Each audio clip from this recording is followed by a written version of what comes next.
I'm Carla, and for as long as I can remember, I've been the afterthought in my family. It wasn't always obvious, but looking back, the signs were there from the start. My younger sister Sarah burst into the world like a supernova, all golden curls and dimpled smiles. From day one, she had our parents wrapped around her little finger. Me? I was the quiet one, more interested in my chemistry set than in making friends. I still remember my 10th birthday. I'd been hoping for a new microscope, dropping hints for weeks. Instead, I got a frilly dress that made me look like a cupcake. But Mom, I hate dresses, I protested. Nonsense, you'll look just like Sarah, she beamed, completely missing the point. As we grew older, the divide only widened.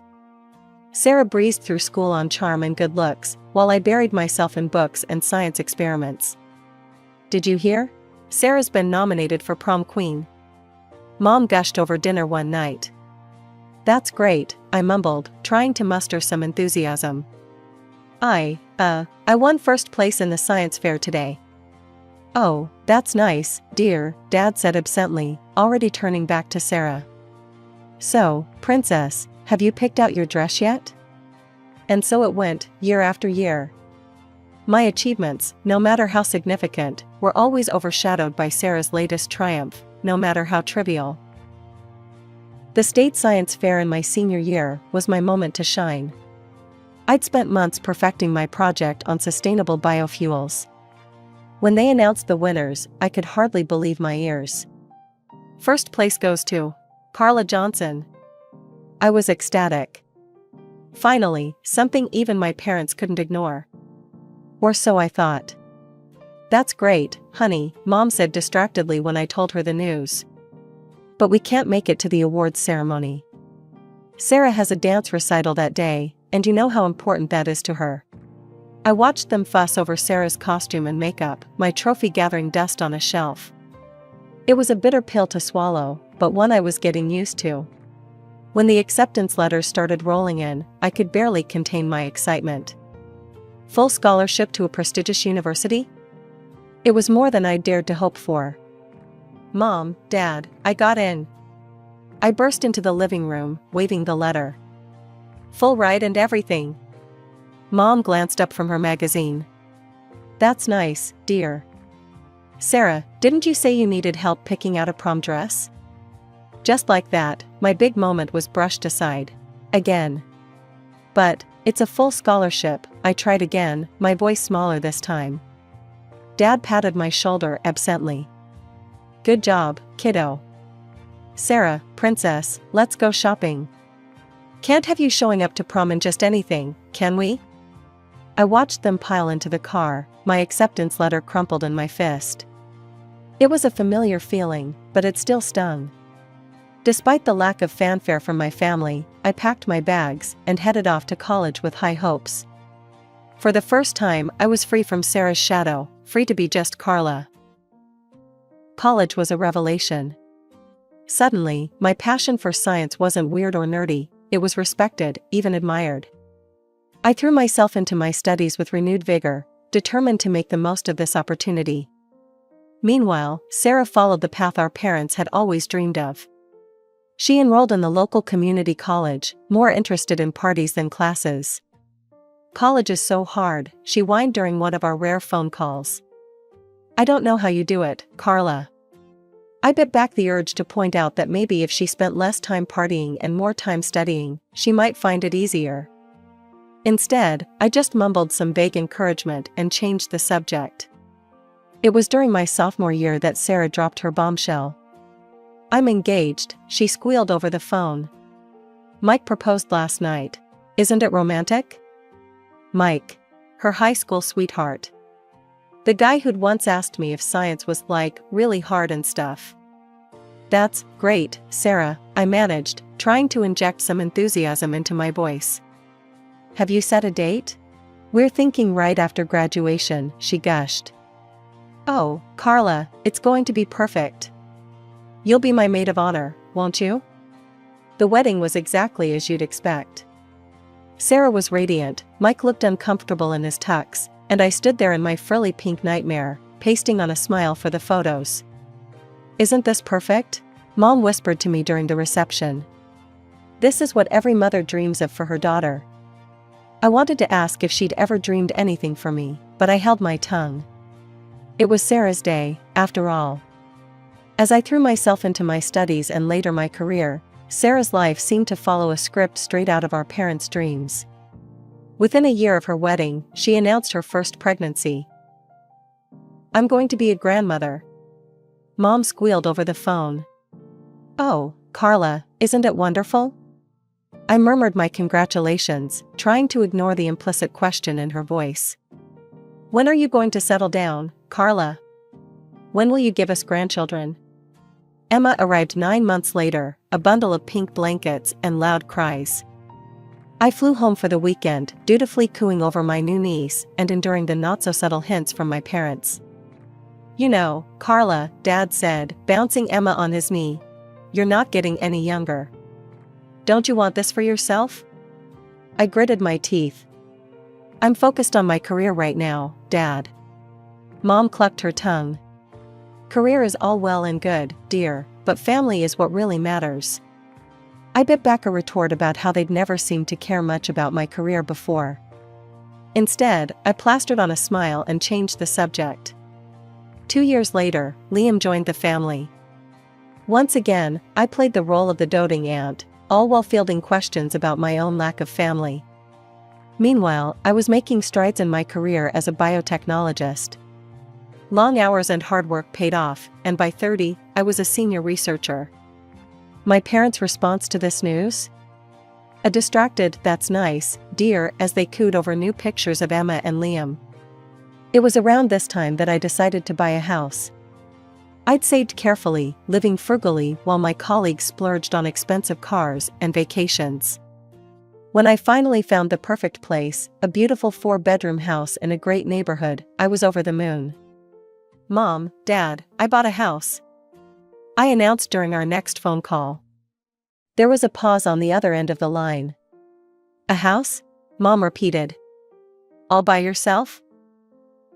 "Yes, all by myself," I said, my excitement deflating a little. "It's a great investment, and—" "But it's such a big house for one person," Mom interrupted. "What will you do with all that space?" I sighed. "I'll enjoy it, Mom. It's mine." "Well," she said, her tone making it clear she didn't approve, "I suppose if that's what you want." "Oh, did I tell you? Emma lost her first tooth yesterday." And just like that, we were back to talking about Sarah and her kids. The months following my house purchase were a whirlwind of work and settling into my new home.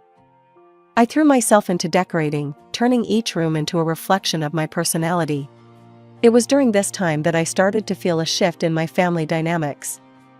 The usual calls from my parents became less frequent, and when they did call, there was an odd tension in their voices. One evening, I received a call from my mother. "Carla, dear," she said, her voice sickly sweet, "we're having a family dinner next week. You'll be there, won't you? We need to talk." I agreed, my suspicions raised. In my family, "we need to talk" usually meant trouble was brewing. The night of the dinner arrived, and I pulled up to my parents' house with a sense of foreboding. Sarah's car was already in the driveway, and I could hear the excited shrieks of Emma and Liam from inside. Dinner was a tense affair. My parents kept exchanging glances, and Sarah seemed unusually quiet. Mike, Sarah's husband, kept clearing his throat as if he wanted to say something, but thought better of it.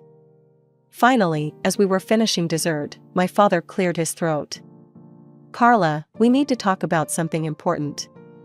Here it comes, I thought. "What's up, Dad?" He glanced at my mother, who nodded encouragingly. "Well, you see, sweetie, we've been thinking. That big house of yours, it's really too much for just one person." I felt my hackles rise. "Dad, we've been over this. I like my house. It's mine." "Yes, but—" He trailed off, looking uncomfortable. My mother jumped in. "What your father is trying to say is that Sarah and her family need more space. The kids are growing, and their apartment is getting cramped."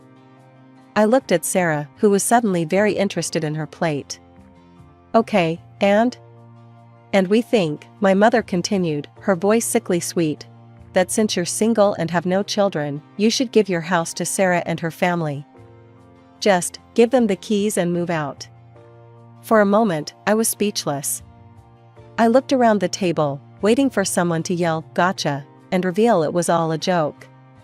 But all I saw were expectant faces. You can't be serious, I finally managed. Now, Carla, my mother said, her tone patronizing. Don't be selfish. Sarah needs her own space more than you do. Selfish? I repeated, my voice rising. How is it selfish to want to keep the house I worked hard for and paid for myself? It's your sisterly duty to help in times of need, my father chimed in. I turned to Sarah, who was still avoiding my gaze. And what do you have to say about this? She shrugged, finally meeting my eyes. Well, it would be nice to have more space for the kids. I couldn't believe what I was hearing. My own family, asking me to give up my home, acting like I was the unreasonable one for refusing. No, I said firmly, standing up. Absolutely not. I'm not giving up my house. As I grabbed my coat and headed for the door, I heard my father call out. Think about it, Carla. Family should come first. The days following that disastrous family dinner were a blur of disbelief and anger. I kept replaying the conversation in my head, unable to believe my family's audacity. How could they even think to ask such a thing? My phone buzzed constantly with messages and calls from my parents and Sarah, but I ignored them all. On the third day, as I was trying to focus on work, my phone lit up with a call from a number I didn't recognize. Figuring it wasn't family, I answered. Hello, is this Carla? A woman's voice came through, sounding disapproving. Yes, who's this? This is your Aunt Mildred. I can't believe what I'm hearing about you, young lady. Your poor sister needs a home for her children, and you're living all alone in that big house. Shame on you. I felt my blood pressure rising. Aunt Mildred, that's not... In my day, she continued, not letting me get a word in. Family helped family. We didn't hoard our resources like misers. I'm not hoarding anything, I snapped. It's my house. I bought it with my own money. Well, she huffed, if you're not going to use all that space, you should at least consider donating your eggs. It's not like you're using them anyway. I was so shocked, I nearly dropped the phone. Excuse me? You heard me, she said primly. You're not getting any younger, you know. Tick-tock. I hung up without another word, my hands shaking with anger. How dare she? How dare any of them? But it didn't stop there. Over the next few days, I was bombarded with calls and messages from relatives I hadn't spoken to in years. Each one had an opinion on what I should do with my house and my life. My great-aunt Edna left a voicemail. Carla dear, it's your great-aunt Edna. I just wanted to say, it's not too late to find a nice man and settle down. Then you'd need that big house. It was relentless. Every ping of my phone brought a new judgment, a new guilt trip. I felt like I was going crazy. I started to dread checking my phone, wincing every time it buzzed.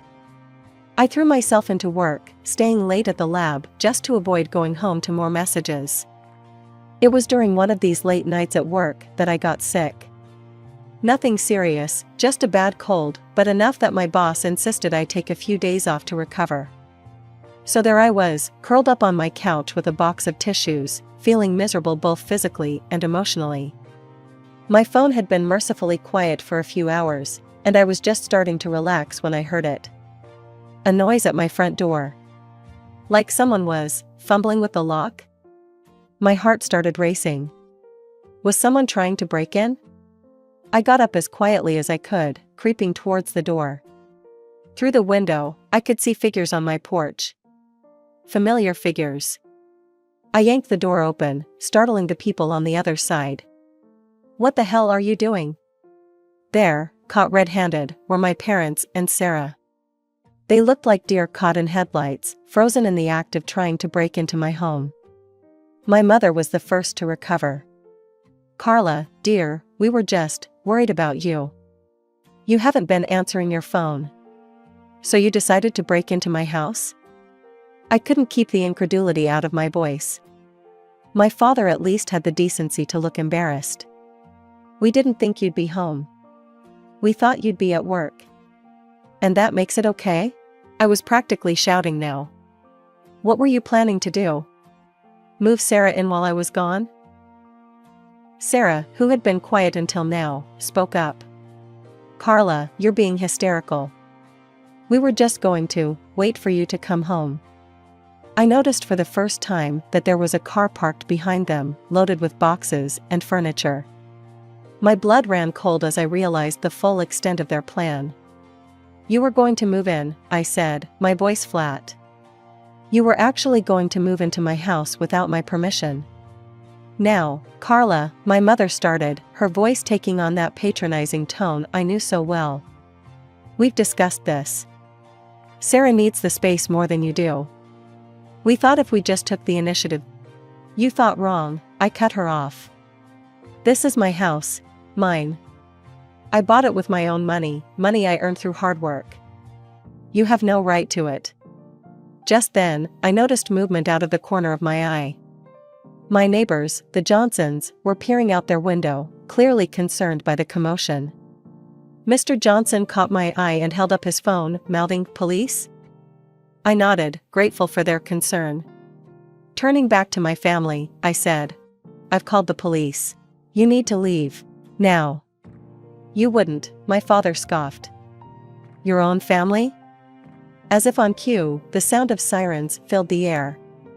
My family's faces paled. The police car pulled up, and 2 officers got out. "Is there a problem here?" one of them asked, eyeing the scene warily. I took a deep breath. "Yes, officer. These people were attempting to break into my home." "Carla," my mother gasped. "How could you?" The officers looked at my family. "Is this true?" My father started to stammer out an explanation, but the officer held up a hand. "Sir, attempting to enter a property without the owner's permission is a serious offense. I'm going to have to ask you all to leave immediately." As the officers escorted my family off my property, I stood in the doorway, shaking. I couldn't believe it had come to this. "You'll regret this, Carla," Sarah called over her shoulder as they were leaving. "You'll end up old and alone." I slammed the door shut, sliding down to sit on the floor, my back against it. Tears started to flow freely now, a mix of anger, hurt, and relief. My phone had fallen silent. No more calls from distant relatives, no more guilt-tripping messages. It was as if I'd been excommunicated from the family.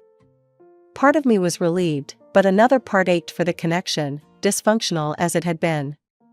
It was in this tumultuous state that I received an unexpected message. It was from my Aunt Maggie, my mother's sister. We hadn't spoken in years, not since she'd had a falling out with my mom over some old family drama. "I'll meet you tomorrow at Café Bleu at 1400 hours." Intrigued and desperate for any ally, I agreed to meet her. The next day, I found myself sitting across from Aunt Maggie in a cozy corner of Café Bleu. She looked older than I remembered, but her eyes were sharp and kind. "Carla," she began, reaching across the table to squeeze my hand. "I'm so sorry for what you've been through. Your mother called me, trying to get me on her side. But there's more to this story than you know. That's why I asked you to meet me." My curiosity piqued, I leaned forward. "What do you mean?" Aunt Maggie took a deep breath. "Your parents and Sarah, they're in serious financial trouble. Sarah and Mike have been living beyond their means for years. Luxury cars, designer clothes, lavish vacations, all on credit." I shook my head in disbelief. "But why? How?" "It's worse than that," Aunt Maggie continued. "Mike has a gambling problem. A bad one. He's been secretly draining their accounts for years." The pieces started to fall into place. The desperate attempt to get my house, the constant pressure. "But what about Mom and Dad?" I asked. Aunt Maggie's face grew grim. "They lost a significant amount of money in a pyramid scheme a few years back. They'd been barely keeping their heads above water.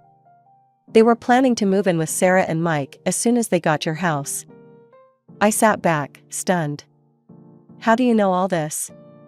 I work at the bank where they all have accounts, Aunt Maggie explained. I noticed some suspicious activity and started digging.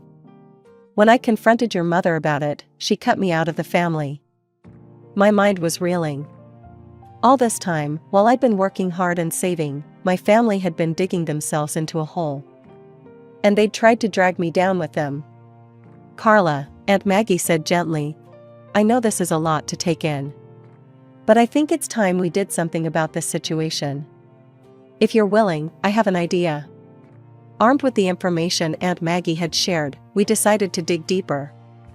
We hired a private investigator, a no-nonsense woman named Diana who came highly recommended. For weeks, we waited anxiously as Diana worked her magic. Finally, she called us in for a meeting. What she revealed left us speechless. Mike, Sarah's husband, had been leading a double life.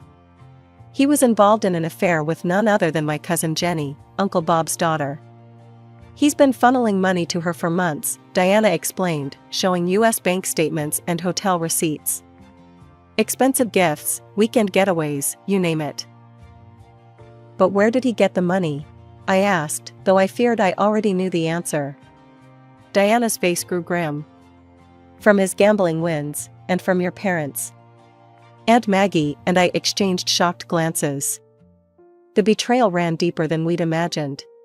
We decided to host a family gathering at my house. The irony wasn't lost on me, the very house they had tried to take from me would be the stage for their undoing. The day of the gathering arrived. I watched as my family members trickled in, their faces a mix of curiosity and smugness. They probably thought I was going to cave to their demands. Once everyone was seated, I stood up, my heart pounding but my resolve firm. I've called you all here today because there are some things you need to know, I began. I laid out everything, the financial troubles, the gambling, the affair. With each revelation, I watched the color drain from their faces. Sarah jumped up, tears streaming down her face. It's not true, she screamed, before collapsing into sobs. Mike, tell them it's not true. But Mike was already halfway to the door. Uncle Bob, his face contorted with rage, caught him by the collar. You son of, he growled. That's my daughter you've been fooling around with. My parents sat in stunned silence, the reality of their exposed financial ruin seemingly more devastating than the fact that they had tried to steal my house. The relatives who had judged me so harshly began to stammer out apologies. We had no idea, Aunt Mildred muttered. Carla, we're so sorry. As the chaos unfolded around me, I felt a strange sense of calm. The truth was out. The lies and manipulations were exposed. In the weeks that followed, our family was turned upside down. Sarah, unable to forgive Mike's infidelity, filed for divorce. With nowhere else to go, she and the kids moved back in with our parents. But their reprieve was short-lived. The bank foreclosed on their house. They were forced to downsize to a small, rented apartment, all 5 of them crammed into a space smaller than my living room. As for me, I watched it all unfold from a distance. After much soul-searching and several tearful nights, I made the difficult decision to sever all ties with my immediate family. You're doing the right thing, Carla, Aunt Maggie assured me one afternoon over coffee. It's not easy, but it's necessary for your mental health and well-being. Aunt Maggie had become my rock, the family I chose when my blood relatives had let me down. Our weekly coffee dates became a cornerstone of my new life. As the weeks turned into months, I found myself settling into a new routine. Without the constant drama and demands of my family, I had time to focus on myself. But with that came a startling realization: I was lonely. You know, Aunt Maggie said one day, there's a world out there beyond work and home. Why don't you try something new? With her encouragement, I decided to join a local rock climbing group. It was far outside my comfort zone, but as I strapped on the harness for the first time, I felt a thrill of excitement I hadn't experienced in years. That's where I met Alex. He was belaying another climber, his strong hands confidently handling the rope. When he turned and flashed me a warm smile, I felt my heart skip a beat. "First time?" he asked, noticing my nervous fidgeting with the equipment. "Is it that obvious?" I laughed. We struck up a conversation, and I was immediately drawn to his kind eyes and easygoing nature. As we talked, I learned he was a wildlife photographer, with a passion for capturing the beauty of nature. For the first time in years, I felt a spark of excitement about the possibility of a relationship. Alex was kind, adventurous, and understood the complexities of family dynamics in a way few others could. We began dating, our shared love for nature and understanding of complex family dynamics bringing us closer. Before I knew it, we were discussing marriage, a concept that once seemed foreign and unattainable to me. Through it all, Aunt Maggie remained my steadfast support. She became the mother figure I had always yearned for, but never had. "Carla," she said to me one day, her eyes misty. "I want you to know something. I've changed my will. I'm leaving everything to you." As I hugged her, tears streaming down my face, I marveled at how much my life had changed. The path hadn't been easy, but it had led me to where I was meant to be. With Aunt Maggie's love, Alex's support, and my newfound strength, I was ready to embrace whatever the future held.